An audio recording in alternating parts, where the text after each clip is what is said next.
guys, nama aku Made, balik lagi di YouTube aku. Oke, di video kali ini aku bakal menceritakan tentang seorang wanita dengan popularitasnya yang tinggi, sangat terkenal, kaya raya, terlahir dari keluarga bangsawan dan terpandang. Ternyata dia adalah seorang pembunuh yang mengerikan.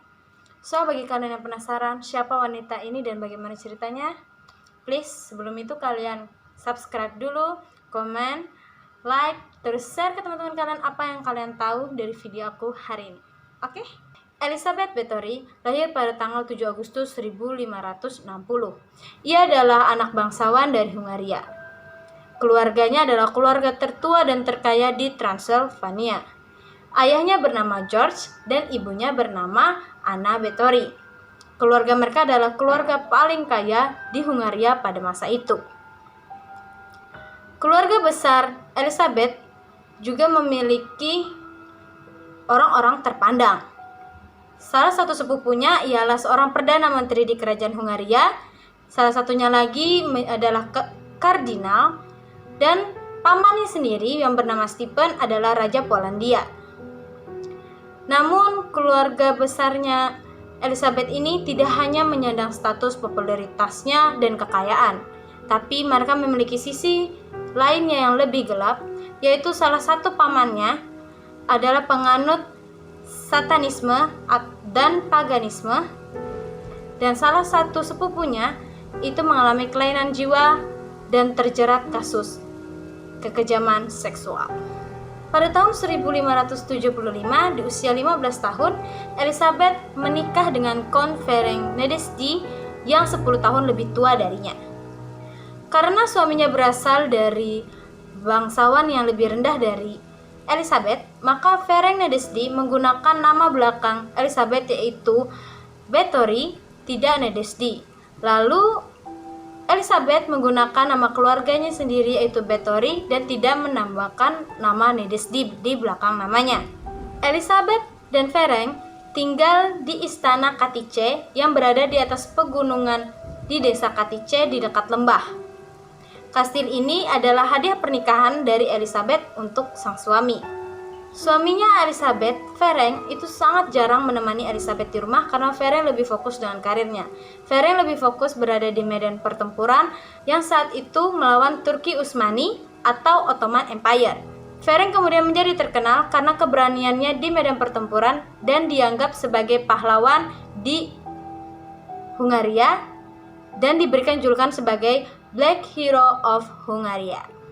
Jadi Elizabeth ini sudah punya popularitas yang tinggi, wajah yang cantik, sosialita, dan suami yang benar-benar kayaknya sudah kayak benar-benar kayak wow banget gitu loh. Suaminya aja sudah dikenal punya julukan sendiri gitu sebagai orang yang benar-benar pahlawan dari Hungaria. Tapi ya tetap melakukan hal-hal yang tidak baik. Oke. Lalu sekitar tahun 1585, Elizabeth melahirkan putri pertamanya yang ia beri nama Anna. 9 tahun kemudian, Elizabeth melahirkan 2 orang putri yang ia beri nama Ursula dan Katerina. Lalu pada tahun 1598, Elizabeth melahirkan putra pertamanya yang ia beri nama Paul. Elizabeth yang masih muda senantiasa merasa kesepian karena selalu ditinggal sang suami. Disebutkan dia memiliki kebiasaan mengagumi kecantikannya dan kemudian memiliki banyak kekasih gelap. Pernah sekali Elizabeth kabur bersama kekasih gelapnya dan ketahuan oleh sang suami. Namun sang suami memaafkan Elizabeth karena sang suami mencintai Elizabeth. Sayangnya, hal ini tidak menjadi suatu hal yang membuat Elizabeth jera. Ia mengulangi kelakuannya lagi, yaitu tetap berselingkuh dengan banyak lelaki. Lalu pada tahun 1600, Ferenc meninggal di usia 51 tahun dan tidak diketahui ia meninggal karena apa. Lalu di era inilah era teror sesungguhnya dimulai. Memasuki usia 40 tahun, Elizabeth menyadari bahwa kecantikannya telah memudar. Kulitnya menunjukkan tanda-tanda penuaan dan mulainya timbulnya keriput di wajahnya yang harusnya itu lumrah di umurnya itu terjadi. Tapi karena Elizabeth adalah pemuja kesempurnaan dan kecantikan, ia akan melakukan apapun agar ia tetap awet muda dan terlihat cantik. Hingga suatu saat, seorang pelayan wanita yang sedang menyisir rambut Elizabeth tidak sengaja menarik rambutnya terlalu keras dan membuat Elizabeth marah. Elizabeth menampar wanita itu dan membuat hidung wanita tersebut berdarah dan menyiprat hingga ke tangan Elizabeth. Saat itu, Elizabeth disebutkan menduga dan percaya bahwa darah gadis muda memancarkan cahaya kemudaan mereka. Serta-merta dia memerintahkan pelayannya yang bernama Johannes Uchvari dan Dorka untuk melucuti pakaian gadis tersebut, lalu meletakkannya di atas bak mandi dan memotong urat nadinya. Ketika si gadis meninggal karena kehabisan darah, Elizabeth akan masuk ke dalam bak mandi dan berendam di kubangan air. Maksudnya kubangan darah itu loh guys. Jadi dia setelah korbannya meninggal, dia akan masuk ke dalam bak mandi lalu berendam di darah gadis maling itu. Dan setelah ia berada di bak itu, ia pun mengatakan, "Aku telah menemukan rahasia awet muda aku." Lanjut guys. Elizabeth pun kemudian terpengaruh dengan satanisme yang diajarkan oleh Dorka atau Dorothea Sentes, salah seorang pelayan terdekatnya. Karena pengaruh Dorka, Elizabeth mulai menyenangi kepuasan dalam penyiksaan yang dilakukannya terhadap pelayan-pelayan muda lainnya. Selain Dorka, Elizabeth dibantu beberapa pelayan terdekatnya seperti Suster Ilona Jo dan satu pelayan lelaki yang bernama Johannes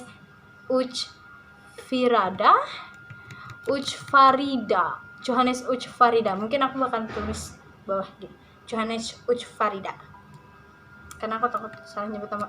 Oke. Dan seorang pelayan wanita bernama Anna Darfula yang mencangkup sebagai kekasih Elizabeth. Jadi Elizabeth ini disebutkan juga bahwa ia adalah biseksual. Lalu Elizabeth pun menyiksa seluruh pelayan mudanya. Ketika semua pelayan mudanya telah meninggal, Elizabeth mulai merekrut gadis-gadis muda di dekat kastilnya, lalu dijadikan pelayan di istana. Nasib mereka semuanya sama, diikat di atas bak mandi, lalu dipotong urat nadinya hingga mereka meninggal karena kehabisan darah. Seringkali Elizabeth berendam di dalam bak mandi sambil menyaksikan korbannya meninggal karena kehabisan darah hingga tewas. Lalu ia terkadang meminum darah para gadis itu dan meyakini bahwa inilah inner beauty yang ia inginkan. Oke. Lalu agar tidak terlihat mencurigakan, Elizabeth akan memakamkan korban-korbannya dengan proses pemakaman dengan pendekatan agama. Namun hal ini tidak bertahan lama karena sang pendeta yang melakukan tugasnya itu menyadari bahwa korban-korban yang meninggal ini tidak diketahui penyebab kematiannya dan terus-menerus terjadi. Karena itu pendeta pun berhenti dan tidak ingin melakukan tugasnya. Elizabeth pun mengancamnya agar ia ingin melakukan tugasnya tersebut.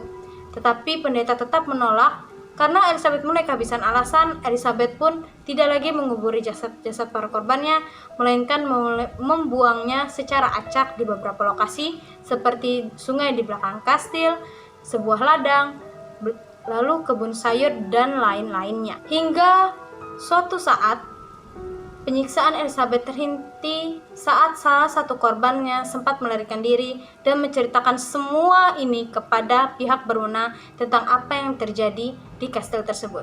Raja Matthias di Hongaria pun memerintahkan sepupu Elizabeth sendiri bernama Georgi Turzo, gubernur provinsi, untuk menyelidiki laporan tersebut. Lalu pada tanggal 30 Desember 1610, mereka mendatangi kastil dan melihat pemandangan yang mengerikan. Di ruang utama terdapat seorang gadis yang telah meninggal dalam kondisi kehabisan darah, sedangkan ada yang masih hidup, namun terdapat lubang tusuk benda tajam. Lalu mereka mengecek di ruang bawah tanah, mereka juga menemukan beberapa gadis yang masih hidup dan beberapa diantaranya telah ditikam berulang kali. Sedangkan di bawah kastil mereka menemukan sekitar 50 gadis yang telah meninggal. Lalu Elizabeth mengatakan bahwa dirinya tidak bersalah dan menolak untuk muncul dalam persidangan. Dalam sidang tersebut, Johannes Uchvari itu pelayan terdekat Elizabeth bersaksi bahwa sekitar 37 gadis yang belum menikah telah terbunuh, sedangkan 6 diantaranya secara pribadi direkrut untuk bekerja di kastil.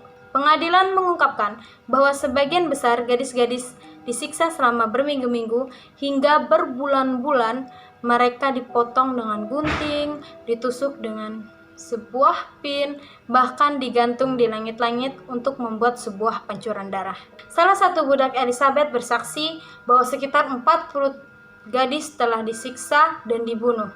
Namun faktanya, Elizabeth membunuh 612 wanita berdasarkan catatan dalam buku hariannya. Jadi guys, dari semua pernyataan, jadi yang benar itu dia telah membunuh 612 wanita yang belum menikah, dan dia telah membuat catatannya sendiri. Oh my gosh, dia seorang wanita guys, dan dia ingin mempertahankan kecantikannya itu dengan membunuh 612 wanita. Aku speechless tiba-tiba, kayak kamu itu wanita dan kamu menyiksain wanita demi kenikmatan yang kamu dapat sendiri gitu loh. Why gitu? Baiklah, kita lanjut. Orang-orang yang terlibat dalam pembunuhan ini, kecuali Elizabeth, dipenggal dan dikremasi. Nah, pasti kalian nanya, Elizabeth kenapa nggak dihukum? Jadi guys, pada masa itu hukuman untuk eksekusi atau dieksekusi itu tidak diberikan kepada orang yang memiliki jabatan atau kebangsawanan, atau dia punya darah bangsawan, seperti itu guys. Lagi pula Elizabeth itu kan lahir dari keluarga bangsawan yang terkaya dan tertua tuh kan. Jadi karena hal itu, hukum dieksekusi itu tidak dikenai kepada Elizabeth, sehingga Elizabeth tidak diberikan hukuman oleh pengadilan saat itu. Nah, lalu bagaimana Elizabeth tidak diberi hukuman? Lalu berarti itu nggak adil dong, gitu kan? Nah, untuk menggantikan supaya dia tidak dieksekusi, pengadilan memberikan Elizabeth hukuman, yaitu Elizabeth akan dikurung di istananya sendiri atau di kastilnya, di dalam sebuah ruangan tanpa jendela dan hanya ada celah kecil untuk diberikan makanan gitu guys. Jadi ada satu buah celah kecil gitu untuk tempat masukin makanan. Jadi Elizabeth bisa makan dari situ gitu. Hingga pada tahun 1614, ini 4 tahun setelah Elizabeth diisolasi atau dikurung di istananya sendiri. Tunggu, ada yang ketinggalan guys. Jadi Elizabeth itu dikurung selamanya di istananya, oke? Nah, pada tahun 1614 atau 4 tahun setelah Elizabeth nih dikurung di istananya sendiri, seorang penjaga melihat makanan yang disajikan untuk Elizabeth itu tidak tersentuh sama sekali, tidak tersentuh seharian gitu. Lalu penjaga ngecek Elizabeth dan melihat Elizabeth tertelungkup dengan wajah di lantai. Dan pada tanggal 21 Agustus 1614, di usia 54 tahun, Elizabeth menghembuskan nafasnya di dalam ruang atau di saat penahanan. Oke. Jadi itu guys. Jadi seseorang manusia itu, kita pasti nggak akan selalu abadi muda terus. Ya mungkin kita bisa mengagumi kecantikan kita, tapi ada batasnya gitu loh. Di saat kita sudah tua, kita pasti akan mendapatkan yang namanya penuaan, karena itu sudah waktu kita. Dan kalian tahu Elizabeth ini diberikan julukan oleh negaranya, yaitu The Blood Countess Bathory, karena dia telah membunuh 612 wanita. Hanya ia berpikir bahwa darah wanita itu mampu membuat dia muda kembali, itu adalah inner beauty-nya, dan padahal itu enggak guys. Jadi bagi kalian yang memang kayak mengagumi banget kecantikan kalian, itu boleh, tapi ada batasnya. Dan kita manusia itu nggak ada yang sempurna di dunia ini. Akhirnya kita bakal tua, kita bakal meninggal di akhirnya lagi nanti, karena semuanya yang telah diberikan Tuhan itu ke kita itu cuma sementara. Oke. Kalau aku jadi bijak jadinya. Alright, jadi itu ceritanya tentang Elizabeth Bathory. ini bukanlah satu-satunya tokoh yang bakal aku ceritakan di YouTube aku. Mungkin next time aku bakal menceritakan tentang tokoh-tokoh yang lainnya yang belum kalian ketahui atau sudah kalian ketahui. So, bagi kalian yang menurut kalian penjelasan aku salah, kalian bisa komen di bawah, atau kalian mau komen aku untuk ngebahas tokoh siapa lagi untuk YouTubeku next time lagi, oke? So, itu aja untuk hari ini. Oke, itu aja guys dari video aku kali ini. Semoga kalian senang dan terhibur dengan cerita aku. Dan terima kasih telah menonton, and see you. Bye.